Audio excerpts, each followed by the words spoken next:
Hello guys, இன்றைக்கி பாகவதத்துலேருந்து ஒரு குட்டி ஸ்டோரி பார்க்கலாமா? என்ன ஸ்டோரி பார்க்க போகிறோம்னா, பாகவதம் எவ்வளவோ உயர்ந்தது அப்படிங்கிறது தான் பார்க்க போகிறோம்.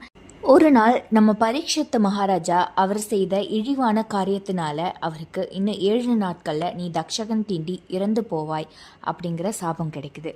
அந்த சாபத்தை பற்றி யோசிச்சுக்கிட்டே ரொம்ப மனமுடைஞ்சு போய்கிட்டு இருக்கப்ப எதிர்த்தாப்பில் நம்ம சுக்காச்சாரியர் வராரு. சுக்காச்சாரியர் வேறு யாரும் கிடையாது, நம்ம வேதவியாசரோட மகன்தான்.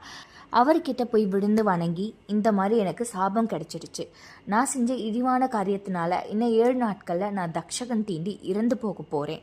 இதுக்குள்ளே நான் ஏதாவது புண்ணியத்தை ஈட்டணும்னு நினைக்கிறேன், இதுக்கு ஏதாவது எனக்கு ஒரு வழி சொல்லுங்க அப்படின்னு சொல்லி சுக்காச்சாரியர்கிட்ட கேட்குறாரு.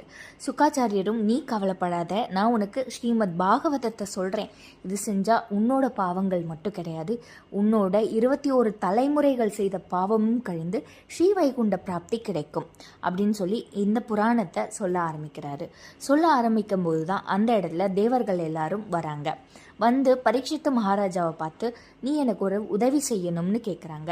இல்லை கேளுங்க அப்படின்னு சொல்லி சொல்கிறாரு. தேவர்கள், நாங்கள் உனக்கு அமிர்தத்தை கொடுக்குறோம், நீ ராஜா, நீ ரொம்ப வருஷம் இருந்து இந்த நாட்டை ஆட்சி செஞ்சு வளமாக வச்சுக்கோ, எங்களுக்கு நீ கேட்குற பாகவத கதாமிருத்தம் வேணும் அப்படின்னு சொல்லி கேட்குறாங்க. கேட்டதுக்கு பரீட்சித்த மகாராஜா மூஞ்சில் அடிச்சாப்புல ஒரு பதில் சொல்லிடுறாரு. என்னன்னா, எனக்கு வாசலில் கிடக்கிற கிளிஞ்சலுக்கும் வீட்டுக்குள்ளே வச்சு பாதுகாக்கிற பொண்ணுக்கும் வித்தியாசம் தெரியும்.